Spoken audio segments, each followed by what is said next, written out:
कि फैसला गलत था, और गलत था तो मैं गलत फैसला क्यों ढोता रहूं भाई? क्यों नहीं ईमानदारी से मानूं कि हाँ ये गलती हुई, अब मैं उस गलती का निराकरण कर रहा हूँ, मैं गलत था। और आज मुझे लगता है कि वो दोनों रास्ते गलत थे।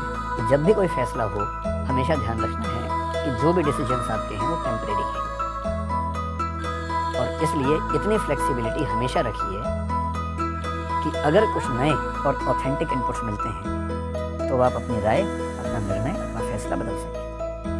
कई बार हम इतने रिजिड होते हैं अपने फैसलों को लेकर, लगता है कि एक बार कह दिया, लोग क्या कहेंगे, अब कैसे बदले अपनी बात को? यही तो साहस है, ये कह पाना कि मैं जो कह रहा था वो गलत था। आज मुझे लगता है कि मैं अपना ही बेहतर संस्कार हूँ, अपना ही बेटर वर्जन हूँ। मुझे अपना ध्यान है कि मैं बचपन के दौर में घोर दक्षिणपंथी रहा। विश्वविद्यालय में गया तो काफी हद तक वामपंथ का असर मेरे ऊपर हो गया, और आज मुझे लगता है कि वो दोनों रास्ते गलत थे। अपनी नजर क्यों नहीं होनी चाहिए, अपनी निगाह क्यों नहीं होनी चाहिए? मैं क्यों किसी की निगाह के पीछे चलूँ भाई? मैं क्यों किसी का फॉलोवर बनूं? अपनी निगाह से देखेंगे। ये कहने का साहस कि हाँ मैं गलत था। फिलोसफी की दुनिया में कांट एक बड़ा महान दार्शनिक हुआ है, बहुत महान। अगर मेरा सबसे प्रिय हो पश्चिम में तो कांट है। पहले वो रैशनलिज्म के रास्ते पर, रैशनलिज्म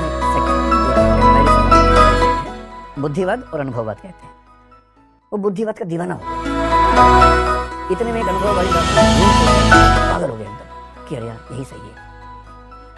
फिर बुद्धिवाद के एक दार्शनिक को बड़ा बोला, नहीं यार ये नहीं, ये सही है। फिर ह्यूम से उसने कुछ चीजें सीखी, फिर बोला नहीं यही सही है।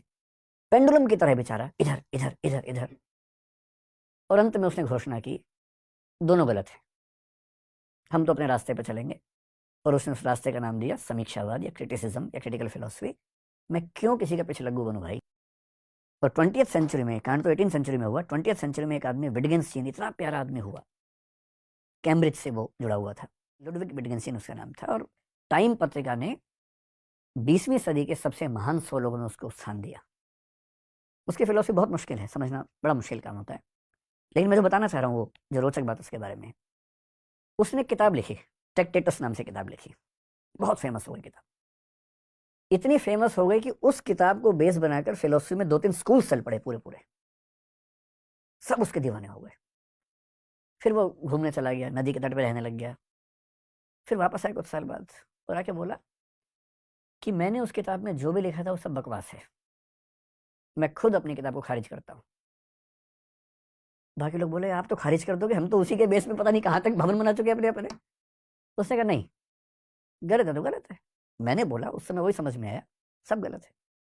और तब एक दूसरा सिद्धांत निकाला, अपने ही पहले सिद्धांत के खिलाफ दूसरा सिद्धांत। ये साहस कि जो मैंने फैसला किया है, एक समय के बाद हो सकता है कि पर्याप्त इनपुट्स ऐसे मिले कि मुझे ही समझ में आ जाए कि फैसला गलत था, और गलत था तो मैं गलत फैसला क्यों ढोता रहूं भाई? क्यों नहीं ईमानदारी से मानूं कि हाँ ये गलती हुई, अब मैं उस गलती का निराकरण कर रहा हूं, मेरी राय पहले ये थी, अब मेरी राय ये है। और अभी भी गारंटी नहीं है कि हमेशा ही रहेगी राय, कल को बदल सकती है। हाँ, ह्यूमन रिलेशंस में आप नहीं कर सकते ऐसा बार बार, लेकिन सामाजिक मुद्दों पे, राजनीतिक मुद्दों पे तो कर ही सकते हैं।